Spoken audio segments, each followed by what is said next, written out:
Hello बच्चों, नमस्कार। मैं ममतेश कुमार आप सभी का स्वागत करता हूं आपके अपने परिवार रोजगार विद अंकित में। कैसे हैं आप सब?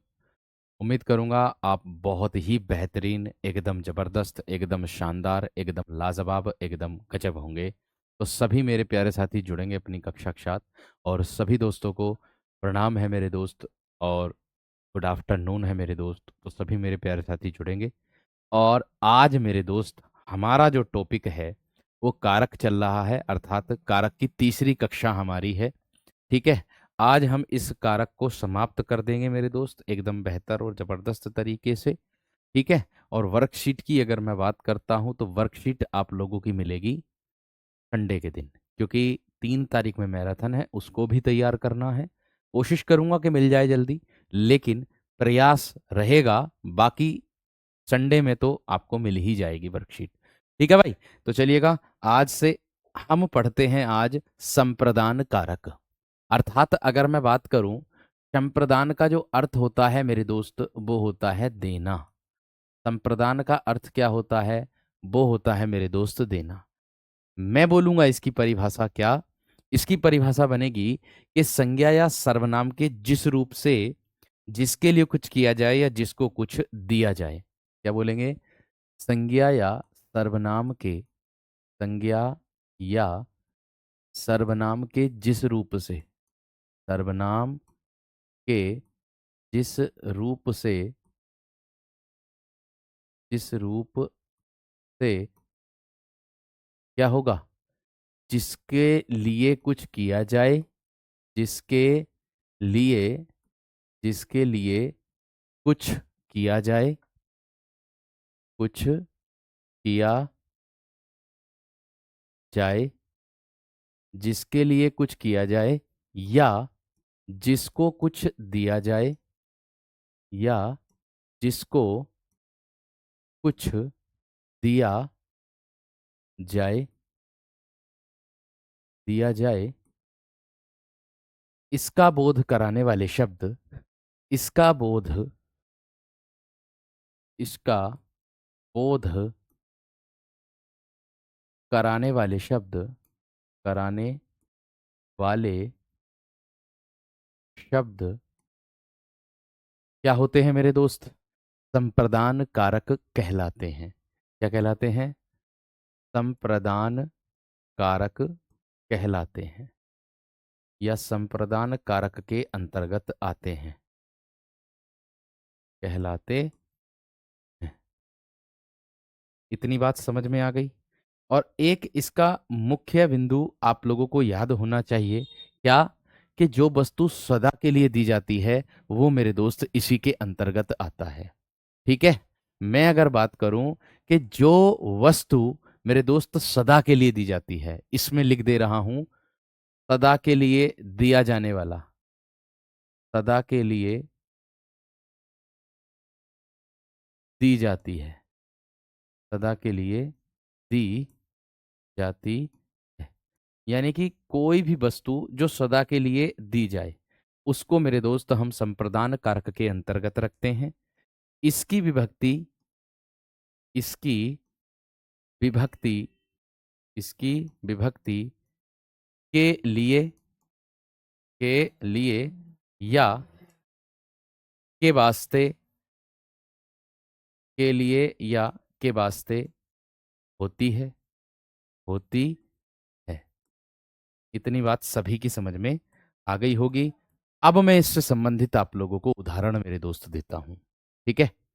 अब मेरे दोस्त, इससे संबंधित आप लोगों को क्या देता हूं? उदाहरण आप लोगों के देता हूं। देखिए, जैसे मैं कह दूं रोगी के वास्ते दवा लाओ। क्या है? रोगी के वास्ते, रोगी के वास्ते दवा लाओ। यहां पर मेरे दोस्त किसके लिए कार्य किया जा रहा है? यहां पर किसके लिए मेरे दोस्त कार्य किया जा रहा है? रोगी के वास्ते। किसके लिए किया जा रहा है? रोगी के वास्ते। बात समझ में आ गई क्या ना? बात समझ में आ गई। मैंने आप लोगों से इतना बताया है कि सिर्फ आप इतना विशेष तरीके से ध्यान रखिएगा। मैंने कहा रोगी के वास्ते दवा लाओ, बस इतना ही काफी है। किसके वास्ते? रोगी के वास्ते। या फिर मैं कह दूं जिसके लिए कुछ किया जाए या जिसको कुछ दिया जाए। जैसे मैं कह दूं उसने, जैसे मैं कह दूं, और उदाहरण इसके, उसने लड़के को, उसने लड़के को मिठाई, उसने लड़के को मिठाई दी, उसने लड़के को मिठाई दी। तो यहां मेरे दोस्त ये मिठाई जो दी, ये किसके अंतर्गत आ रहा है? ये मेरे दोस्त संप्रदान कारक के अंतर्गत आ रहा है। बात समझ में आ गई? या मैं कह दूं सुनीता ने, सुनीता, सुनीता ने, मैं कह दूं मेरे दोस्त सुनीता ने अनुज के लिए, अनुज के लिए पूजा की। सुनीता ने अनुज के लिए पूजा की। किसके लिए पूजा की मेरे दोस्त? अनुज के लिए। किसके लिए पूजा की? अनुज के लिए पूजा की।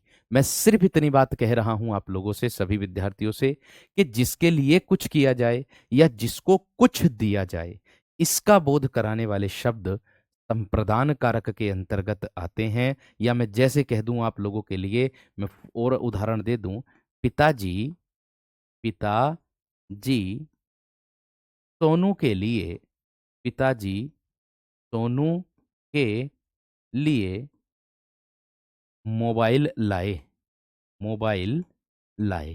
किसके लिए लाए? सोनू के लिए लाए। किसके लिए लाए मेरे दोस्त? सोनू के लिए लाए। बात समझ में आ गई? ठीक है, बात समझ में आ गई। बस इसमें आप लोगों को यह देखना है कि इसमें लेना और देने की बात होती, संप्रदान यानी कि आदान या प्रदान। देना, संप्रदान का अर्थ ही होता है प्रदान करना। जैसे और उदाहरण देख लो, ये भी मेरे दोस्त आप लोगों की परीक्षा में पूछा गया उदाहरण है। कि जैसे मैं कह दूं आप लोगों से कि पिताजी, या आपने एक उदाहरण ये भी देखा होगा, राम, राम के हित, राम के हित लक्ष्मण, राम के हित लक्ष्मण वन गए। राम के हित लक्ष्मण वन गए थे। पूरा कर दो चाहे। राम के हित लक्ष्मण वन गए थे, अर्थात राम के लिए गए थे। किसके लिए गए थे? राम के लिए गए थे। बात समझ में आई या ना? बात समझ में आई या ना? है? माता जी ने, माता जी ने, माता जी ने घर में, या माता जी ने मंदिर का, माता जी ने मंदिर का प्रसाद, मंदिर का प्रसाद दिया। माता जी ने मंदिर का प्रसाद दिया। अब प्रसाद लेकर के कोई दोबारा वापसी थोड़ी ले लेगा उससे। ये भी बात समझ रहे हैं? या मैं कह दूं मेरे दोस्त आप लोगों से कि पिताजी को नमस्कार, मैं कह दूं पिताजी को नमस्कार है, पिताजी को नमस्कार है। मेरे दोस्त अगर आप पिताजी को नमस्ते करोगे, क्या अपने पिताजी से नमस्ते वापस ले लोगे? नहीं। वो आपको क्या देंगे? आशीर्वाद तुरंत। नमस्ते बेटा, हमेशा खुश रहो और तरक्की करो। बात समझ में आ गई? बात समझ में आ गई? बात क्लियर है? एक इसी में आता है, भूखे को भोजन दो, कई बार पूछा गया। भूखे को भोजन दो, कई बार पूछा गया मेरे दोस्त, इसी का उदाहरण है, इसी का ही उदाहरण है कि भूखे को भोजन दो।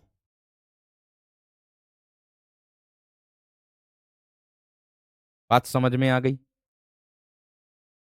बात क्लियर हो गई या ना? इतनी बात सभी की समझ में आ गई या ना मेरे दोस्त? एक उदाहरण सबसे ज्यादा फेमस होता है इसका, जिसमें विभक्ति छिपी होती है। क्या? ईश्वर ने, ईश्वर ने सुनने को, सुनने को कान दिए हैं, कान दिए हैं। ईश्वर ने सुनने को कान दिए हैं। लो मेरे दोस्त, आप कह सकते हो। अब इस उदाहरण में आप कहोगे, है ना, या मैं कह दूं ईश्वर ने सुनने को दो कान दिए हैं, ऐसा भी लिख सकता हूं। ईश्वर ने सुनने को दो कान दिए हैं, ऐसा भी कह सकता हूं। अब आप कहोगे मेरे दोस्त, यहां देखिएगा कि ईश्वर ने, है ना, यहां ध्यान देना, ईश्वर ने सुनने को दो कान दिए। यहां सुनने को के स्थान पर क्या छिपा हुआ है? ईश्वर ने सुनने के लिए दो कान दिए हैं। कान किसके लिए होते हैं? सुनने के लिए होते हैं। तो ये भी किसके अंतर्गत आप लोगों का आएगा मेरे दोस्त? संप्रदान कारक के अंतर्गत आएगा। इतनी बात समझ में आ गई या ना? ठीक है। माता जी ने मंदिर का प्रसाद दिया, आप आराम से लगा सकते हो ये प्रसाद देना, या प्रसाद बांट दिया भी कह सकते हो। माता जी ने मंदिर का प्रसाद बांट दिया, ऐसे भी कह सकते हो। बात समझ में आ गई है ना? बात क्लियर हो गई? एक बार मुझे थम्स अप कर दो मेरे दोस्त, एक बार मुझे थम्स अप कर दो मेरे शेर, जल्दी से, जल्दी से थम्स अप कर दो, फटाफट थम्स अप कर दो, फिर मैं आगे बढ़ता हूं। ठीक है, क्लियर हो गया होगा एकदम बेहतरीन तरीके से। बाकी कुछ कहने की आवश्यकता ही नहीं पड़ी होगी। बात समझ रहे कि नहीं? बात समझ रहे हो या नहीं मेरे दोस्त? थम्स अप कर दीजिएगा मेरे दोस्त, जल्दी से, जल्दी से थम्स अप कर दीजिएगा मेरे दोस्त, फिर मैं आगे बढ़ता हूं मेरे दोस्त।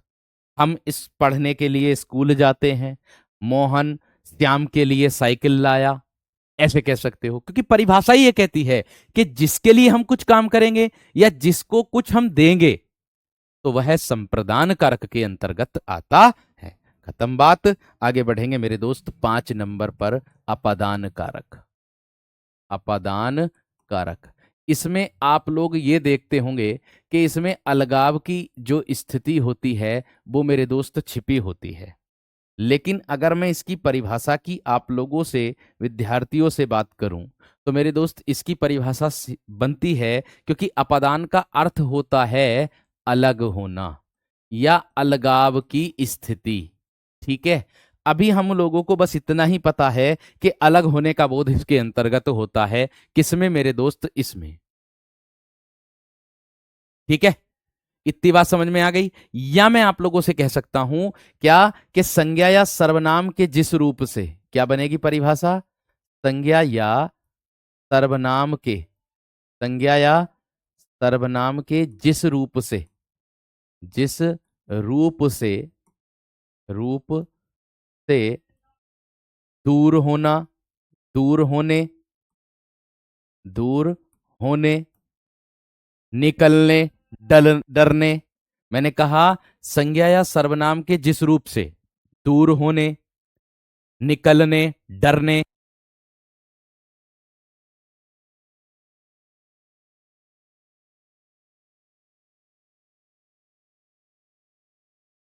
निकलने, डरने, या फिर मेरे दोस्त तुलना करने, तुलना करने, तुलना करने, है ना, डरने, तुलना करने, तथा रक्षा करने का बोध होता है। रक्षा करने का बोध, रक्षा करने का बोध होता है।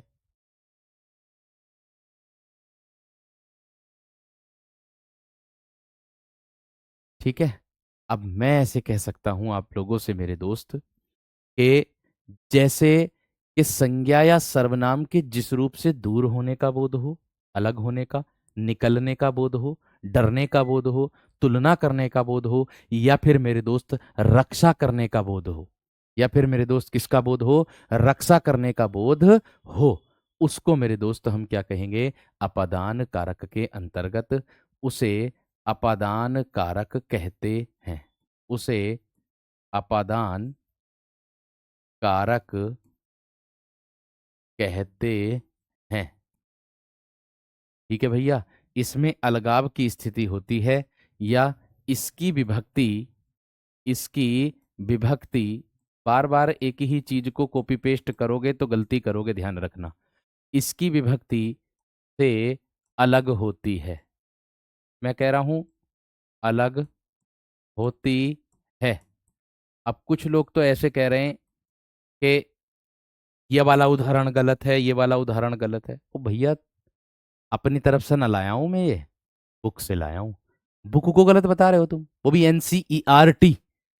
मेरे दोस्त, इतना डीप पढ़ने के बाद भी अगर आपको परिभाषा से इसका अर्थ समझ में नहीं आ रहा, तो मैं समझूंगा आप कहीं ना कहीं कमी कर रहे होंगे। ठीक है? क्योंकि उसका जो अर्थ होता है, किसका, संप्रदान का अर्थ लेना और देना होता। जैसे मैंने बताया अभी, माता जी ने मंदिर का प्रसाद दिया। अब भैया दे दिया, या ऐसे भी कह सकते हो उस वाले वाक्य को, माता जी घर के लिए प्रसाद लाई, ऐसे कह सकते हो। लो, इसको ऐसे बना दो, मंदिर का प्रसाद दिया, इसको मिटा दो, इसके स्थान पर आप, ये भी सही है, सही ये भी है। ठीक है, ऐसे भी कर सकते हो। ऐसा ना कि सही ना था, माता जी घर के लिए प्रसाद लाई, माता जी घर के लिए प्रसाद लाई, प्रसाद लाई। वो भी दिया, वो भी मेरे दोस्त लेना देना किस में आता, इसी के अंतर्गत आता। क्योंकि प्रसाद एक बार दे करके दोबारा प्रसाद लाई, प्रसाद एक बार दोबारा लाने के बाद मेरे दोस्त, मतलब देने के बाद दोबारा वापसी नहीं लिया जाता, ये बात ध्यान रखना। ठीक है? बाकी अब मुझे समझ आ गई है कि कौन पढ़ने आता है और कौन केवल और केवल बस टाइम पास करने आता है। तो टाइम पास वाले अगर कक्षा ना ही पढ़ें तो ज्यादा बेहतर है मेरे दोस्त, क्योंकि उनको उस पैसे का मोल नहीं पता जिनसे कोर्स खरीदे हैं, तो फिर बेकार है। ठीक है? चलो, अब देखो यहां पर ध्यान से, आगे देखो, अगला प्रश्न देखो क्या कह रहा है। ध्यान से देखते चलना एकदम बेहतरीन तरीके से। ठीक है? दोनों तरीके से लिख सकते हो, वो भी सही था, ये भी सही था। ठीक है, मैंने बस उसमें विभक्ति का प्रयोग कर दिया, इतना ही है, बाकी और कुछ नहीं है। ठीक है? चलिए आगे देखो। मैंने कहा मेरे दोस्त, संज्ञा और सर्वनाम के जिस रूप से दूर होने का, निकलने का, डरने का, जैसे मैं फॉर एग्जाम्पल मेरे दोस्त आप लोगों को उदाहरण दे करके कह दूं कि संगीता, ये आपका विगत एग्जाम परीक्षा का उदाहरण है। संगीता घोड़े से, घोड़े से गिर गई, संगीता घोड़े से गिर गई। ओ भैया, घोड़े से क्या हो गई, अलग। घोड़े से क्या हो गई मेरे दोस्त, अलग हो गई। बात क्लियर है? बात क्लियर है मेरे दोस्त? आगे देखो, अगला प्रश्न क्या होगा। दूर होने का देख लो। मैं कानपुर से आया हूं, निकलने का हो गया, मैं कानपुर से आया हूं। यानी कि एक स्थान को छोड़ करके दूसरे स्थान पर आ गया, एक स्थान को छोड़ करके दूसरे स्थान पर आ गया। या मैं कह दूं, पेड़ से, पेड़ से पत्ता गिरता है, पेड़ से पत्ता गिरता है, गिरता है। इतनी बात समझ में आ गई? और देख लो उदाहरण मेरे दोस्त, है ना। जैसे मैं कह दूं, रामू, रामू कुत्ते से डरता है, रामू कुत्ते से डरता है। यहां पर डरने का बोध हो गया मेरे दोस्त। या बच्चा सांप से डरता है ना। बादलों से ओले गिरे, और देख लो उदाहरण इसी के, क्या है, बादलों से ओले गिरे, बादलों से ओले गिरे, बादलों से क्या गिरे मेरे दोस्त, ओले गिरे। या मैं कह दूं, मेरे, मेरे निमित्त ही, मेरे निमित्त ही, मेरे निमित्त ही ईश्वर की कोई कृपा नहीं, मेरे निमित्त ही, नहीं ये नहीं होने का, ये इसमें नहीं आएगा। अपादान में जैसे मैं कह दूं, हाँ, रक्षा करने का बोध आएगा कि आपने, आपने मुझे, मुझे डूबने से बचाया, डूबने से बचाया, आपने मुझे डूबने से बचाया। तुलना करने का बोध आ जाएगा, राम सीता से सुंदर है, राम सीता से सुंदर है। राम की तुलना किससे हो गई? सीता से हो गई मेरे दोस्त। ठीक है, बात समझ में आ गई? बात क्लियर हो गई है ना? है? बात, गंगा हिमालय से निकलती है, क्या होगा? गंगा हिमालय से निकलती है, हिमालय से निकलती है, गंगा हिमालय से निकलती है। बात समझ में आ गई क्या ना? या सांप बिल से बाहर निकला, ऐसे कह सकते हो। सांप बिल से बाहर निकला, ऐसे भी कह सकते हो मेरे दोस्त। चूहा बिल से बाहर निकला, ऐसे भी कह सकते हो मेरे दोस्त। ठीक है, बात समझ में आ गई मेरे दोस्त या ना? एक दूसरे की तुलना भी आ जाएगा, एक दूसरे की तुलना भी इसी के अंतर्गत आ जाएगा मेरे दोस्त। ये बात ध्यान आप लोगों को ही रखना है। ठीक है, चलो आगे देखो, और उदाहरण देख लो। या गौरव सोहन से छोटा है, वो भी इसी में ही आ जाएगा। मैं मुंबई से आया हूं, वो भी इसमें ही आ जाएगा। आगे देखो, इसके बाद आता है 6 नंबर पर मेरे दोस्त, जिसको हम कहते हैं संबंध कारक। कौन सा? आज इसको सही पूरा कर लेंगे हम, संबंध कारक। अब इसकी विभक्ति क्या होती है और इसकी परिभाषा क्या होती है वो देख लो। देखो, इसकी परिभाषा बनेगी आप लोगों की कि संज्ञा या सर्वनाम के जिस रूप से, या मैं कह दूं एक वस्तु का संबंध दूसरी वस्तु से जाना जाए। क्या है? संज्ञा या, संज्ञा या सर्वनाम के जिस रूप से, जिस रूप से, रूप से एक वस्तु का संबंध, एक वस्तु का संबंध दूसरी वस्तु से जाना जाए। क्या होगा? दूसरी वस्तु से, दूसरी वस्तु से जाना जाए, जाना जाए, या उसे संबंध कारक कहते हैं, या वहां संबंध कारक होता है, उसे संबंध कारक कहते हैं। ठीक है भाई, आगे इसकी विभक्ति तो ध्यान देना है आप सभी को। इसकी विभक्ति क्या लिखेंगे? इसकी विभक्ति, इसकी विभक्ति का, की, के, रा, री, रे होती है, होती है। इसकी विभक्ति का, की, के, रा, री होती है। तुलना उसी के अंतर्गत आएगी, संबंधवाचक, सॉरी, अपादान के अंतर्गत। ठीक है, संबंधवाचक के अंतर्गत आएगी। बात समझ में आ गई? आगे देखो, इसके उदाहरण देखोगे तो आप लोगों को पता चलेगा। संबंध का मतलब होता एक वस्तु का दूसरी वस्तु से संबंध हो। लब कुश का भाई है, क्या होगा? लब कुश का भाई है। एक दूसरे का क्या हो गया मेरे दोस्त? संबंध है। एक दूसरे का क्या हो गया मेरे दोस्त? संबंध है। या और उदाहरण देख लो। यह प्रेमचंद्र के, यह प्रेमचंद के उपन्यास हैं, यह प्रेमचंद के उपन्यास हैं। या मैं कह दूं, यह रमन की, रमन की पतंग है, यह रमन की पतंग है। आराम से। मेरे पापा, मेरे पापा किसान हैं, मेरे पापा किसान हैं या राम का भाई भरत है। राम का भाई भरत है। समझ में आ गई है ना बात?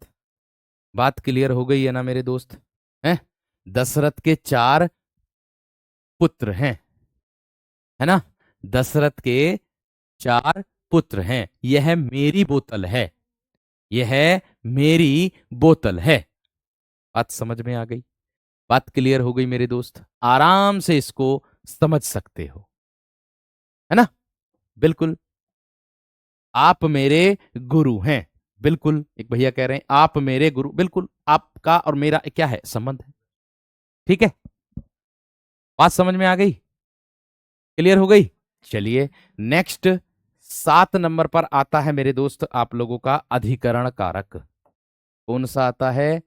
7 नंबर पर आता है। आज क्लास छोटी चलेगी क्योंकि ये बहुत ही आसान तरीके से आप लोगों का पूरा हो जाएगा। क्या है? अधिकरण कारक।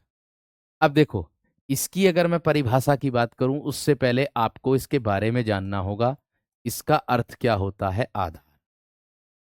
इसका अर्थ क्या होता है मेरे दोस्त? आधार होता है। ठीक है, इतनी बात। अब इसका अर्थ होता है आधार। अब इसके हिसाब से आपको प्रश्न बनाने कैसे? ठीक है, जैसे मैं कह दूं आप लोगों से कि संज्ञा या सर्वनाम के जिस रूप से, क्या है? संज्ञा या सर्वनाम के जिस रूप से, जिस रूप से क्रिया का, क्रिया का आधार सूचित होता है, क्रिया का आधार, क्रिया का आधार सूचित होता है, सूचित होता है, उसे अधिकरण कारक कहते हैं। उसे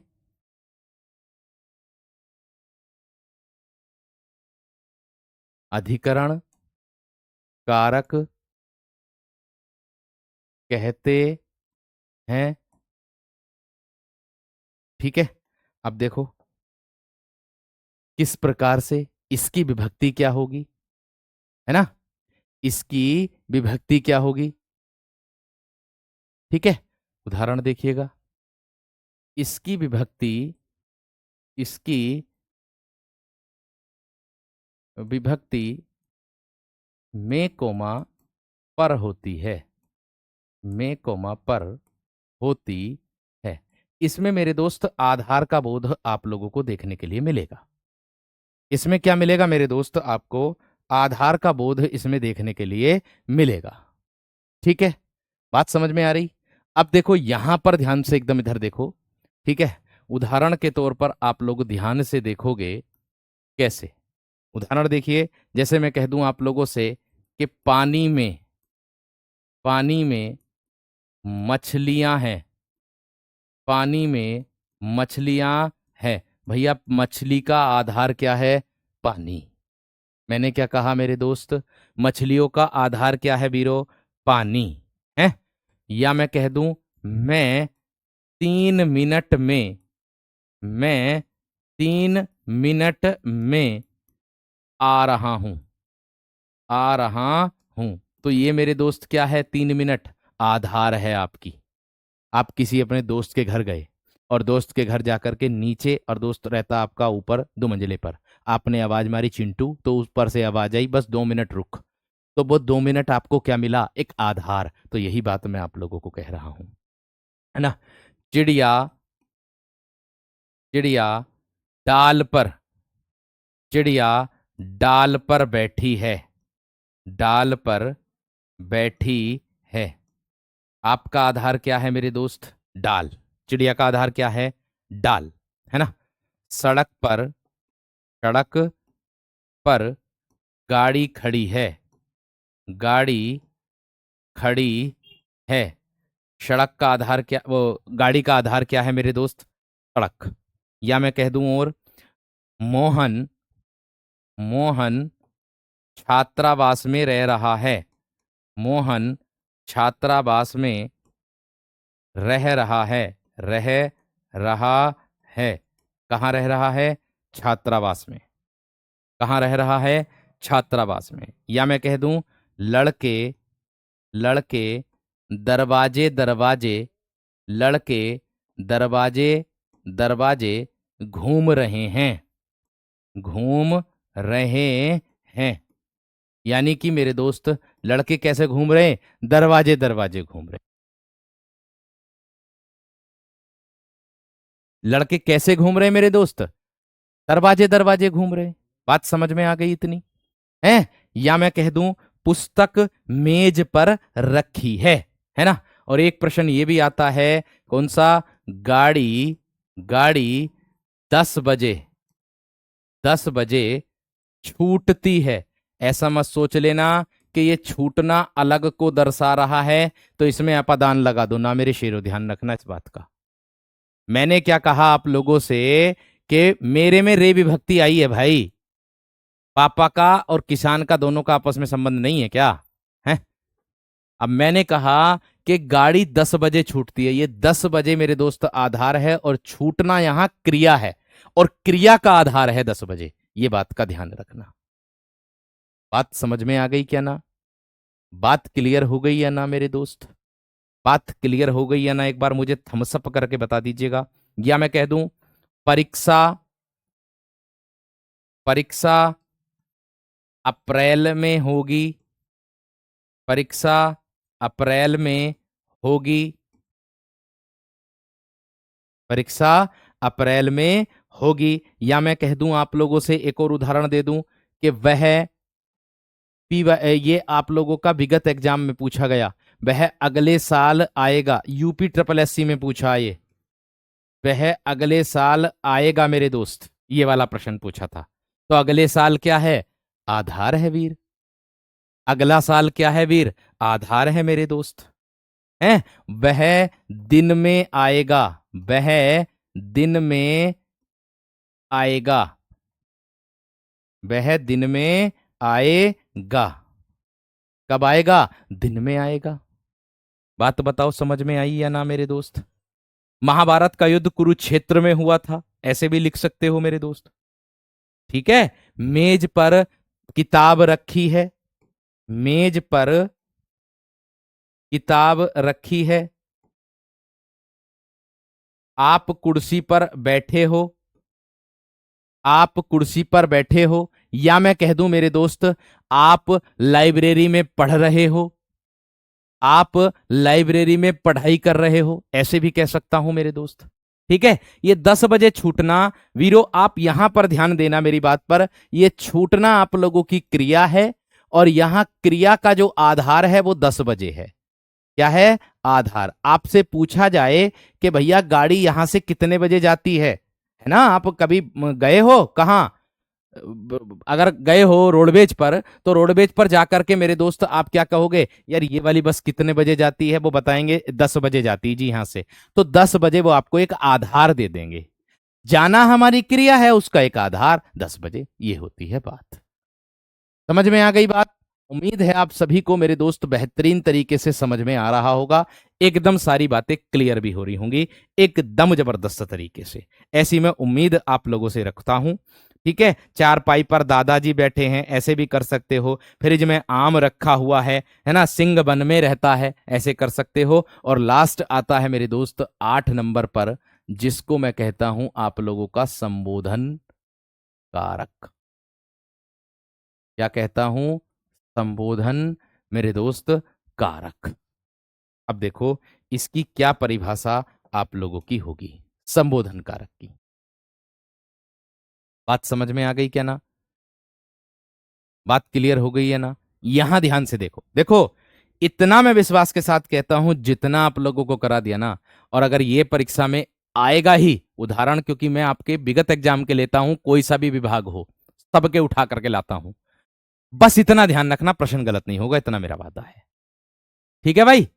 चलिए, अब देखो कैसे। इसके बाद क्या होगा?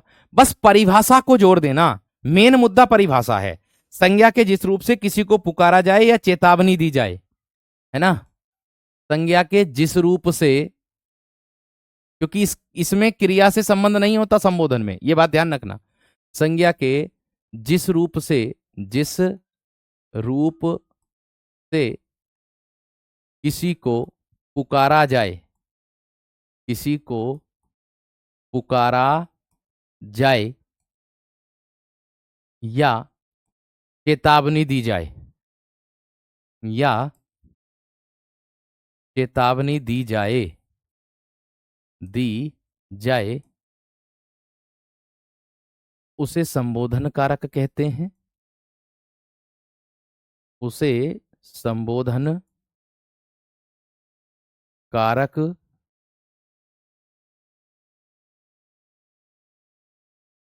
कहते हैं। अब इसकी विभक्ति क्या होगी सर, है ना? इसकी विभक्ति